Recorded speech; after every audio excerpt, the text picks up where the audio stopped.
And so here in 5, Boaz said something in 5. He said unto his servant that was set over the reapers, whose damsel is this?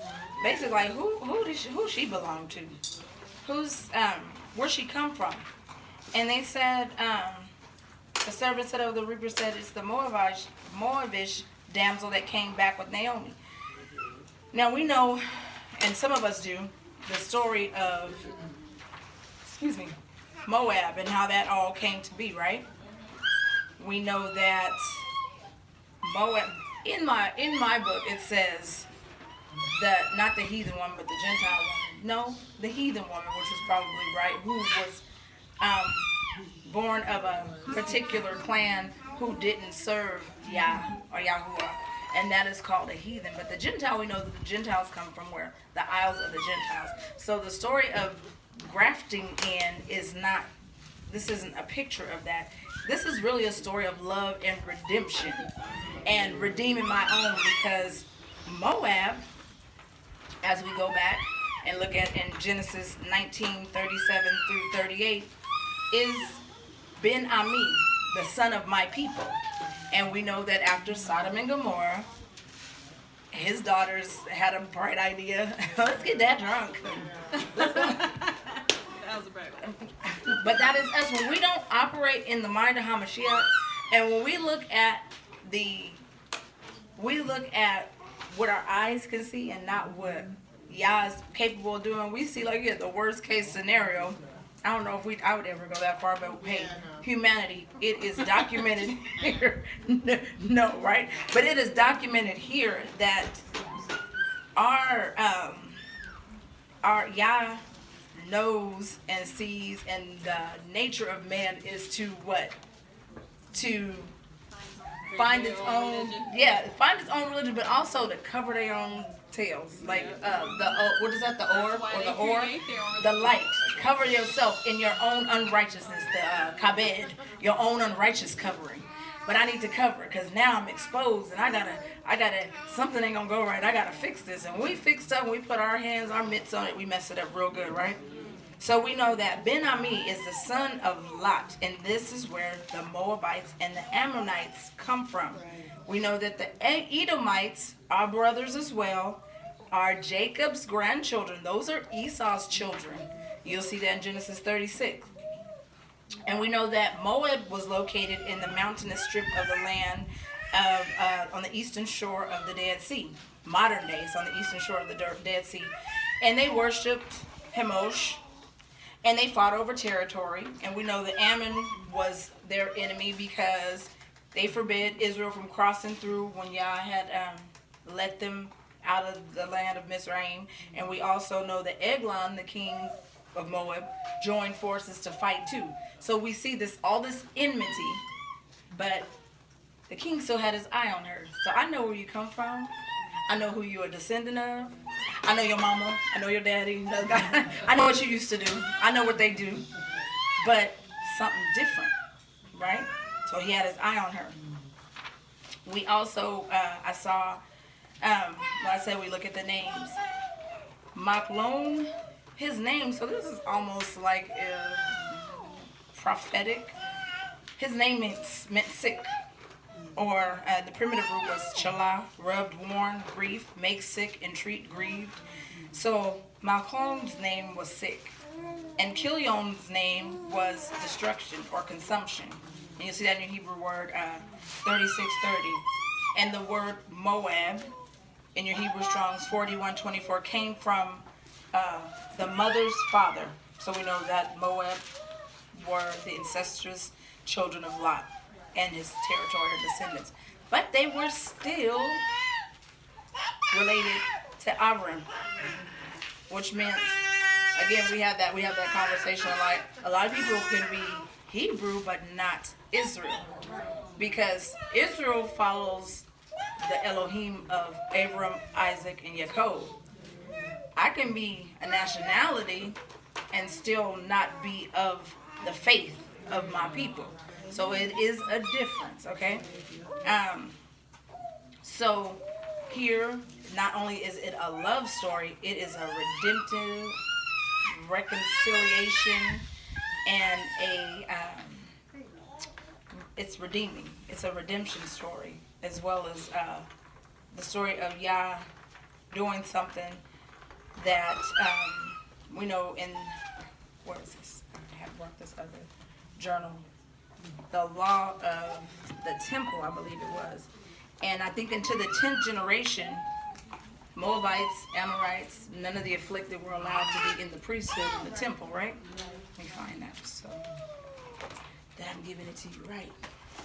Because we got time, I believe.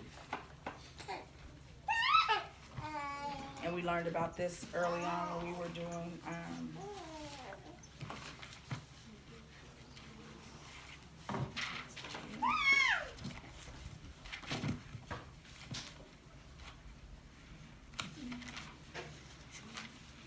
I started finding journals. I'm like, wow. I'll come back to that next, or if someone finds it, just read it. But I know that those that weren't allowed into the temple, and they were the afflicted, the hunchback, the incestuous, children of incest, they weren't allowed into the temple. But we see here, Yah redeeming. So then he says something to her. He said, she said, I pray you, let me glean another after the reapers among the sheaves. So she came and continued even from the morning until now. And she tarried a little in the house. So not only was the king's eye on her, his servants were watching her too. Like, she didn't clock in late and leave early. She clocked in early and she worked until she couldn't work no more. And then said Boaz unto Ruth, hear you not, my daughter. Go not to glean in another field. So then he asked her, he said, hey, don't go work anywhere else. Stay here. He liked what she was. And these people, when we see here maid, and they changed up a lot of the verbiage and the words, but basically the maid servant, they were employees. You're employing, and your servants. And so remove the Western concept from your mind of a servant, not someone that you mistreat. Your servant was just like your family. Like, if you put your servant's eye out accidentally or on purpose, you had to let them go. And you and you had to also pay restitution, because now you've disabled me. Not this whole thing of mistreating, and we see it now, and it's starting to roar up, the Me Too movement, where these women emotionally mistreat a woman to where she has anxiety even coming to work, because I gotta hee-hee-ha-ha laugh this man off me because he's flirting and playing and don't know his place. It wasn't that. He said, you deal well with her, don't mistreat. What did he tell his men? Don't mistreat her. Yeah, if she's fair, I don't care. She here, she working, don't mistreat her. That's not her character. And I'm not gonna get all into the political correctness because of it, but even nobody deserves to be mistreated or raped or harassed.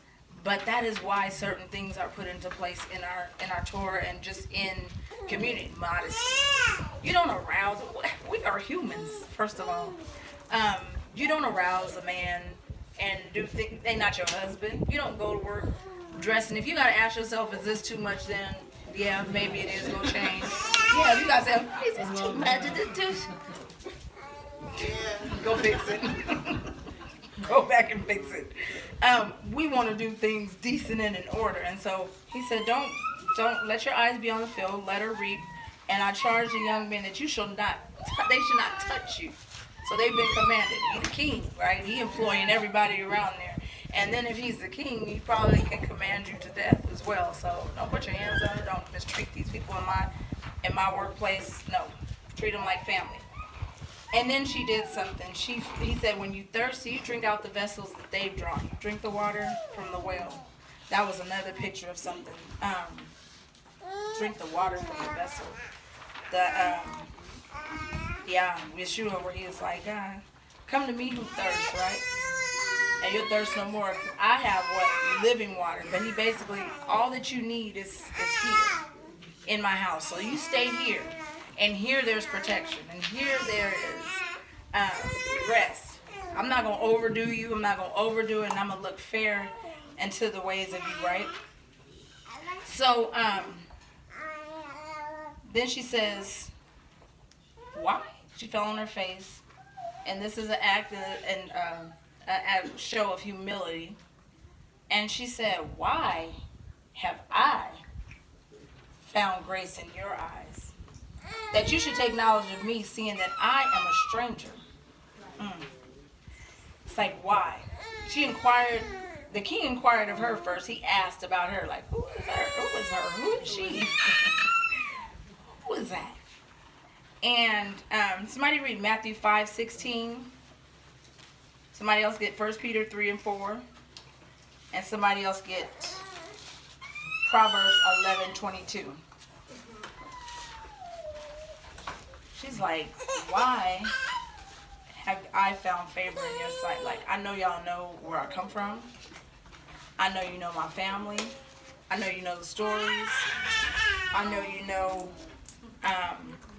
the story of what happened to me. You know what I mean? I'm here. She's probably thinking of all the negative connotations and not of her, what her character and what her attributes are exemplifying. And he's like, yeah, I know who you are. I know where you come from. But you were willing to turn away from all that you knew to serve your mother-in-law and her Elohim. And that's what he said in verse 11. So if anybody has those verses, you can read Matthew 5 and 16. Matthew 5 and 16? Yes. Let your light so shine before men that they may see your good works and glorify your Father which is in heaven. And 1 Peter 3 and 4, this is why the king inquired of her. She asked why, and these are the verses. Whose adorning let it not be that outward adorning of plaiting the hair, and wearing of gold, or putting on apparel. But let it be the hidden man of the heart, in that which is not corruptible, even the ornament of a meek and quiet spirit, which is in the sight of Yahuwah of holy. Was she clamorous? Was she loud? Was she cantankerous? Was she putting stank on it when he asked her, like, what you want to meet her from? Was she putting stank on it? No. She was humble, right? Meek. And people always think of meek as weak. And, ooh, people don't know. We just have that conversation, but I always say, I said, it's a tsunami that lives here.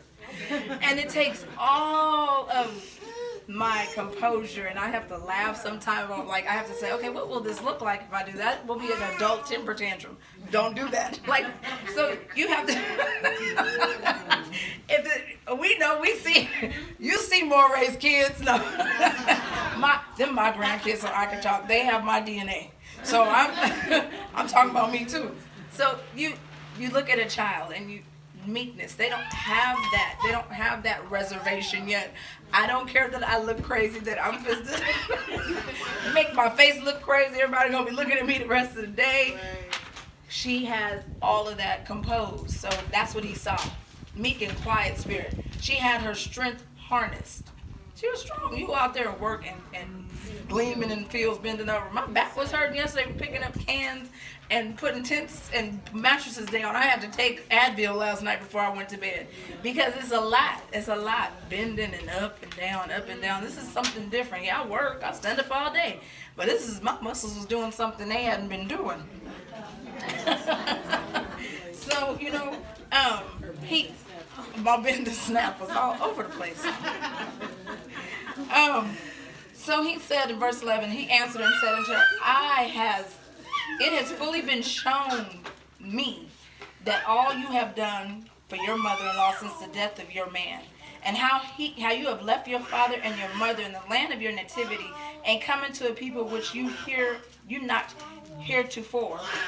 Yahuwah recompense your work, and a full reward be given you of Yahuwah Elohim, of Yisrael, under whose wings you have come to trust.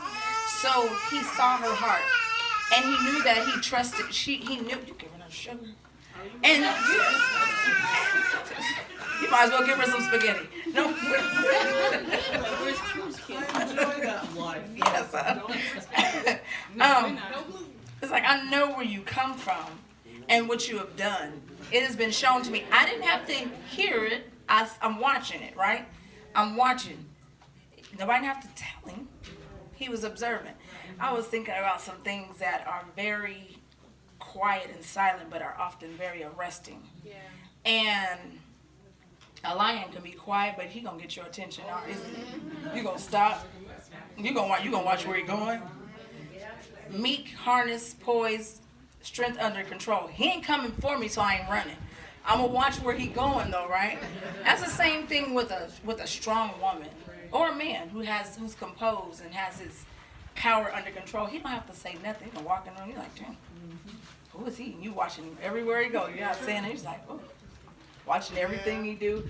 It don't take much. He don't have to say nothing. He might just look at you and smile. You can see in the eyes if a person's interested or if they're observing you. You don't have to do much. You don't have to be loud.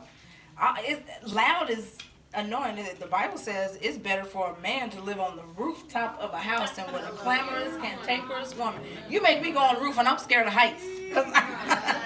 I am. So, you know, it just says something. And so we see here where he said, Yah give you, recompense you everything that you have done to your mother-in-law. And so Joel 2:25 was put on my heart. Somebody read that.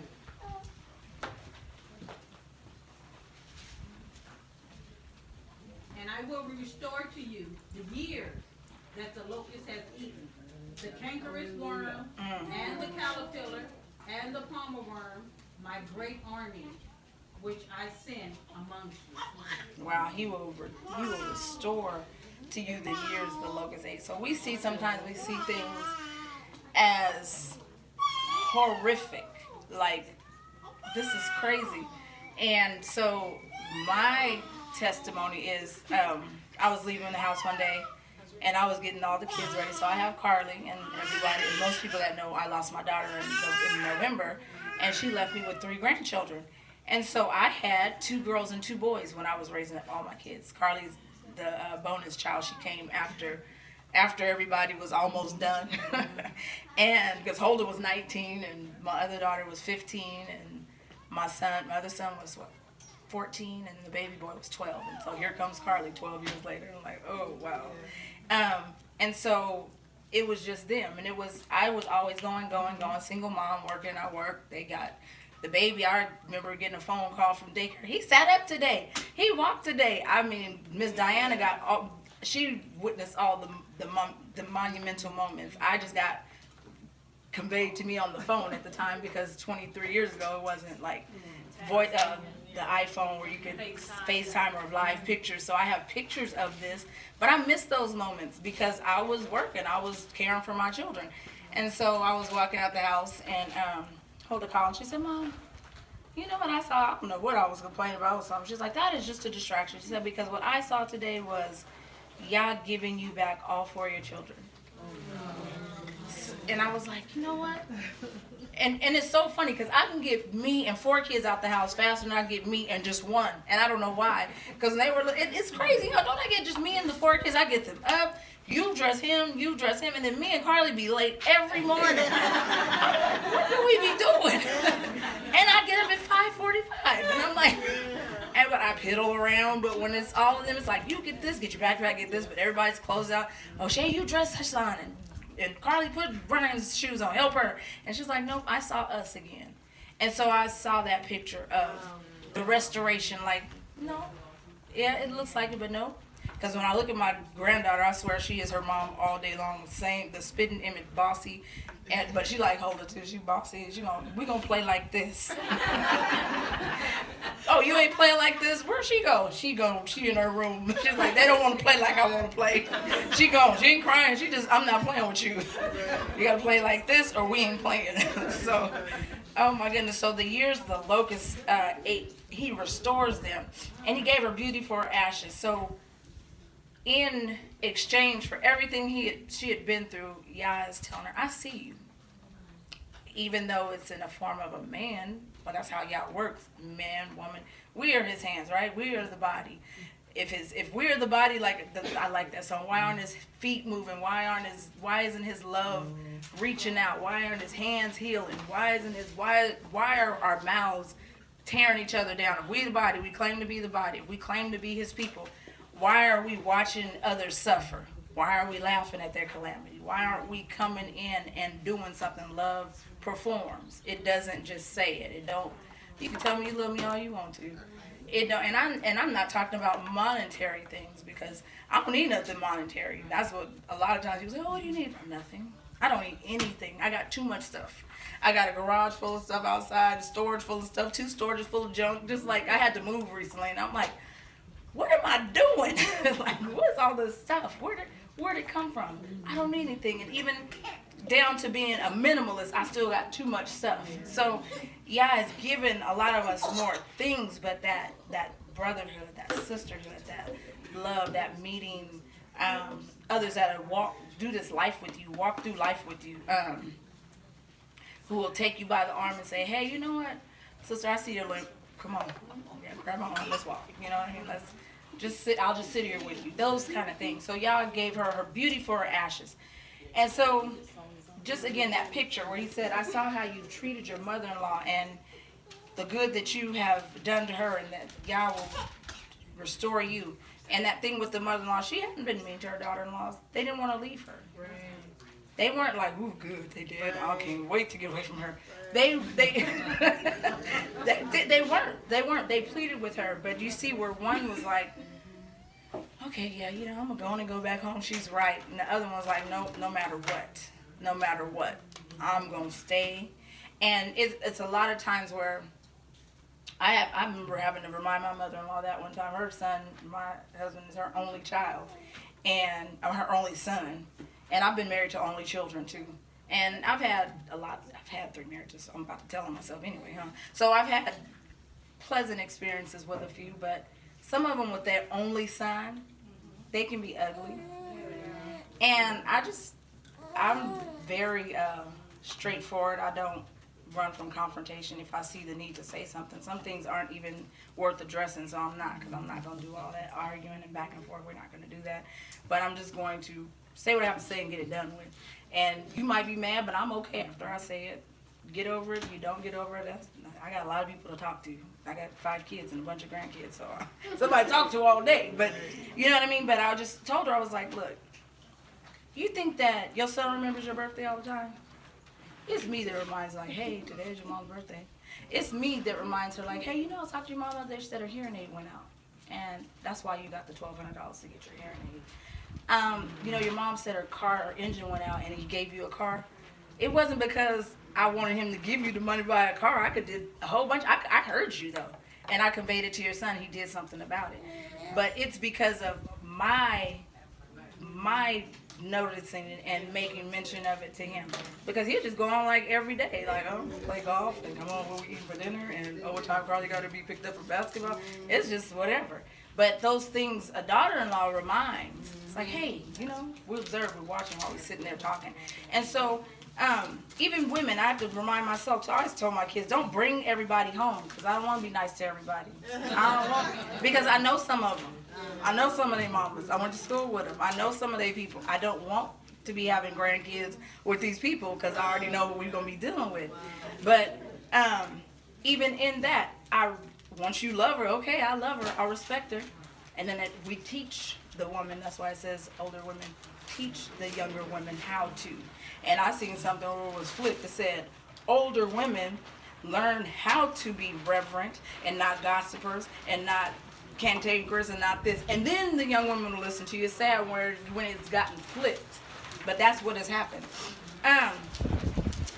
We'll see in verse 18, and it says, and then she took the barley, the ephah of barley, and she took it home, and she made sure that she made sure that her mother-in-law was, after she was satisfied, after she ate, after she had been invited to the king's table, she was invited to sup with the king.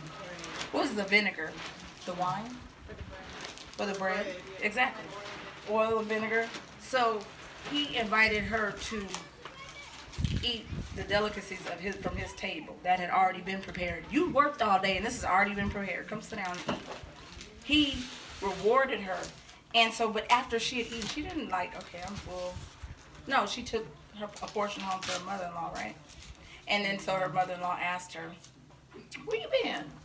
Girl, like, you coming home late? Like, and we know it's still all in modesty because he's what? A king that understands the law, understands how things are to be done, right? But he invited her to sup with him. Somebody read Revelations 3:20.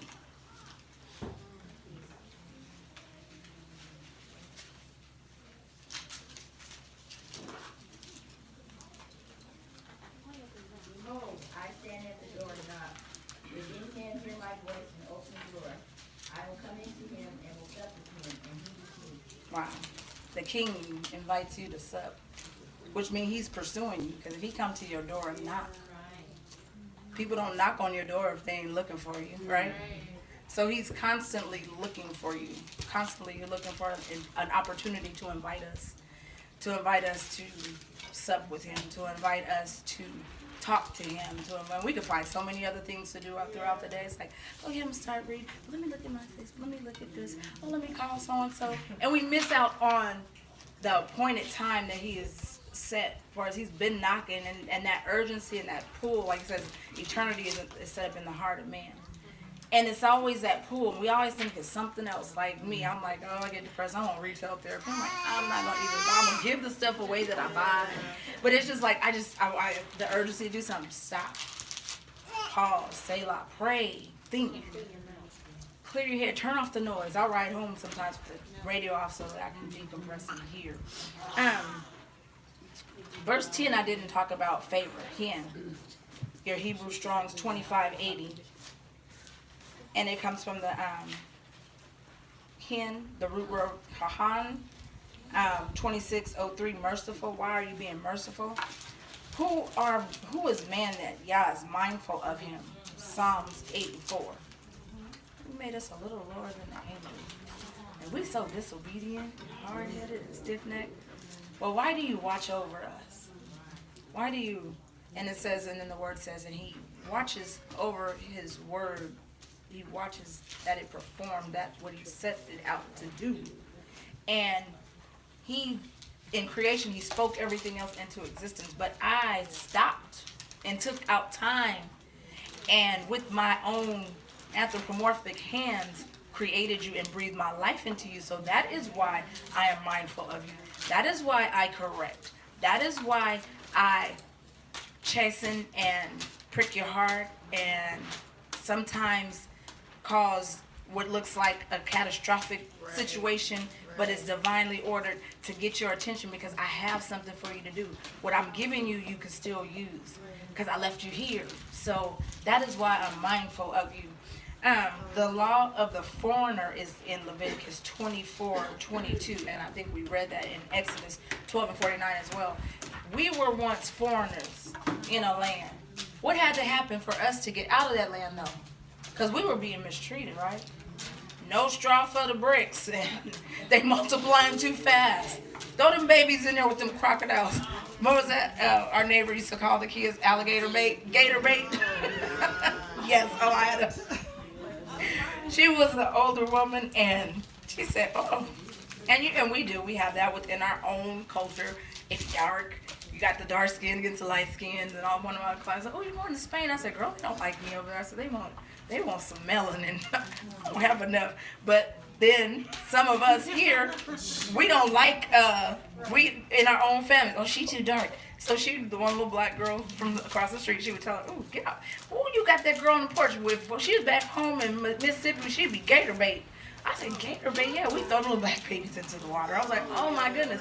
But that was happening in the South, and it was happening in Mizraim. It was happening. And so we were mistreated, and we started to mistreat ourselves.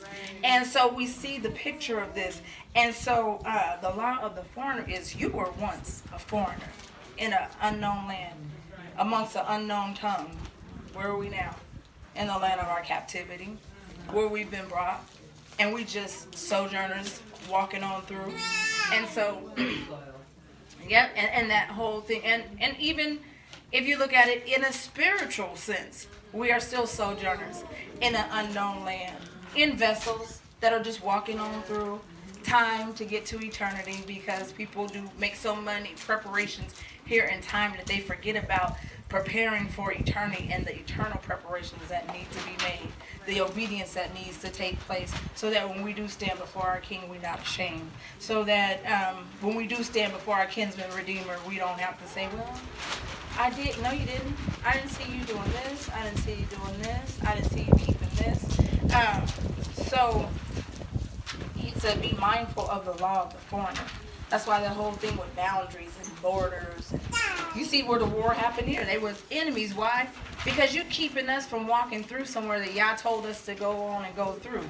And we look at now, Trump, you go and keep Mexicans, the borders here, and these people can't come here. Borders for what? Territory? It's not yours. It's Yah's. He created man. He put him in particular places. He created the races, the nation, the table of nations. It's not for you to say, oh, this people can't come over here. You're not Yah. If you abide by the laws of the land, right? And if you abide by the laws of our Elohim, then you were considered Israel. And so that's how it is now. So us with this whole thing with our, even, we can get prideful. We can always find pride. It stinks. We can find a way to be prideful in a whole lot of different ways. Oh, I'm this, and I'm doing this, or she ain't wearing this, or she ain't doing that, but not being sensitive to everybody is on their own course of arrival.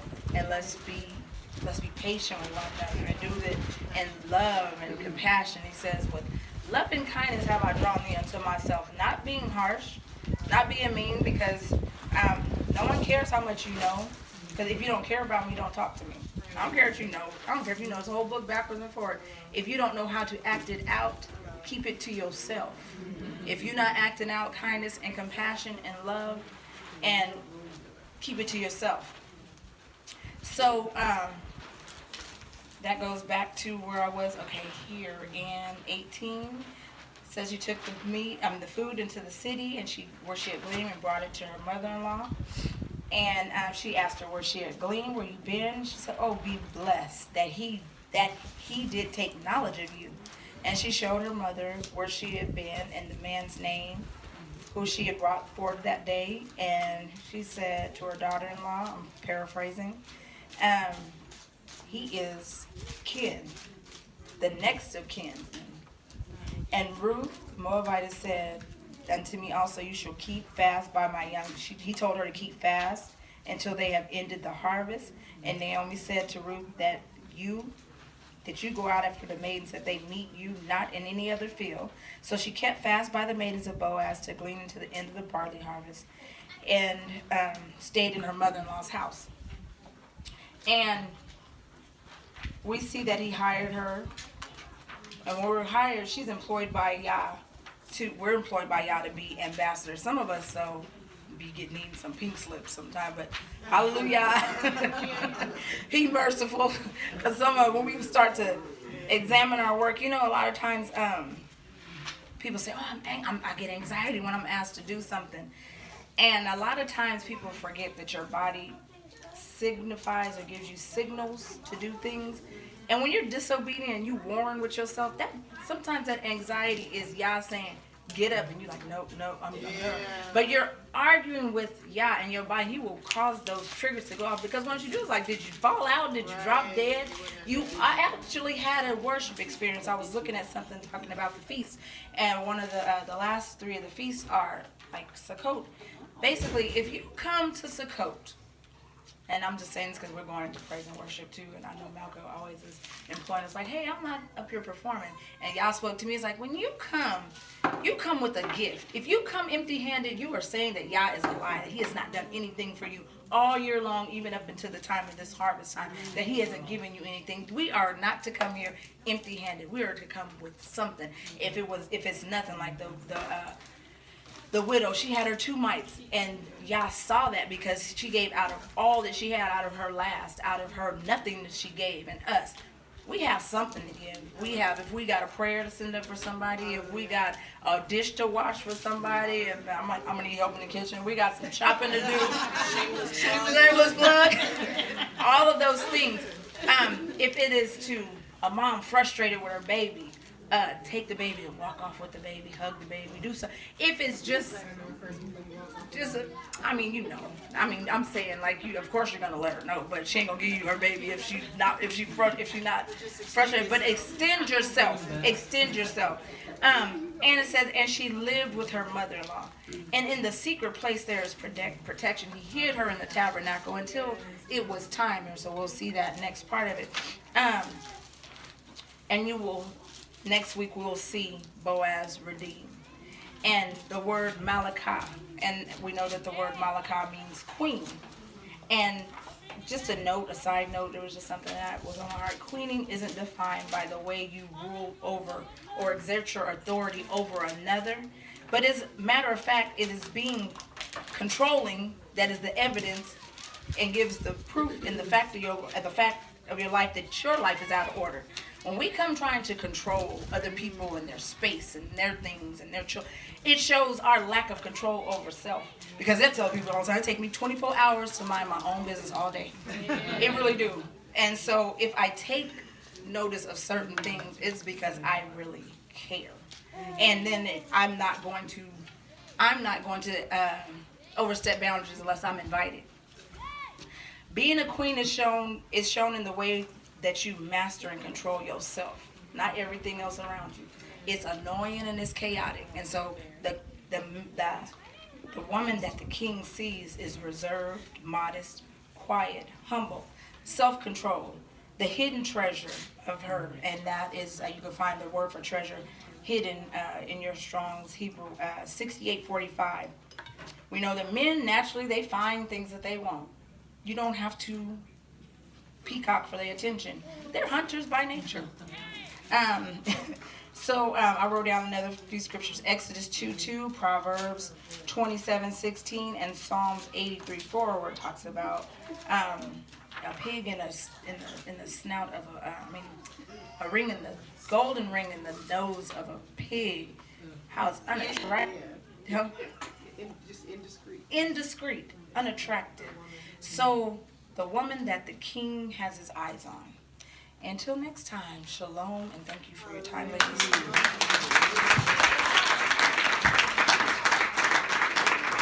Do we have any questions or anything else anybody want to add?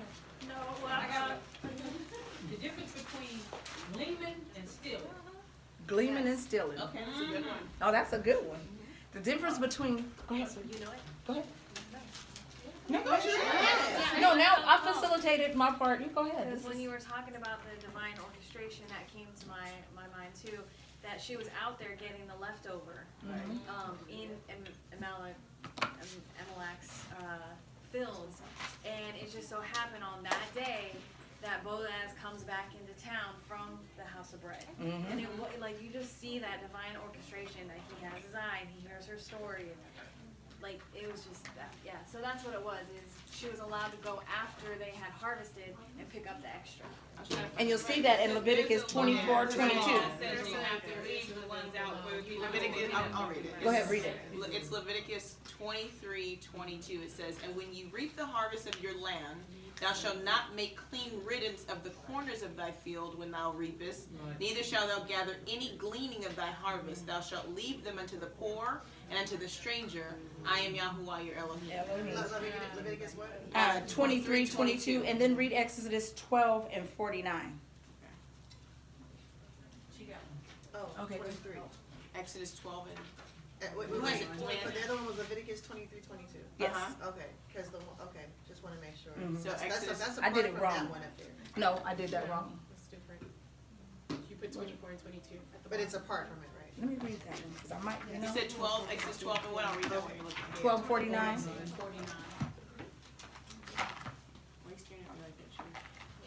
Says, "One law shall be to him that is homeborn, and unto the stranger that sojourneth among you." That one? Well, that was talking about But one that law still about the applies, 'cause foreigner some people applies think to the that foreigner. The law would only apply to those who are native Native of the Israelites. land. No. But the gleaning was for both the stranger and the homeborn. Okay, but It was the then law of the who land. says that somebody's Stealing. from me? Well, then you know. If they take direct, well, go ahead. Well, if they take directly for because in community, you know what's going on, right? Okay, yes. She was a widower, so it wasn't. That was permissive for her. And after the harvest, what had already been harvested, so they had worked that corner of the field, right? So what was left, she was going to get it. She wasn't stealing. And then when you, huh? You said it earlier when you said, if I have food on my My plate, plate. Right, I'm gonna make sure. and I know you're hungry, then me not giving you what I have is enticing you to steal. That's actually a sin. Right. You're supposed to be like the Proverbs 31 woman. You're supposed to be looking for